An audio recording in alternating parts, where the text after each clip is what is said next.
জিয়ার ঘোষণা, চাঁদাবাজি চলবে না, খালেদা জিয়ার ঘোষণা, বিএনপির ঘোষণা। শাহালি থানার বিএনপির সংগ্রামী যুগ্ম আহ্বায়ক সোলেমান ভাইয়ের নেতৃত্বে বিশাল এক চাঁদাবাজ বিরোধী মিছিল নিয়ে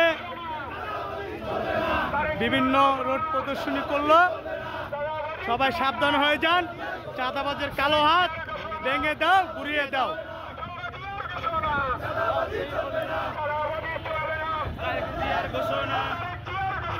চাঁদাবাজি চলবে না, চাঁদাবাজি চলবে না।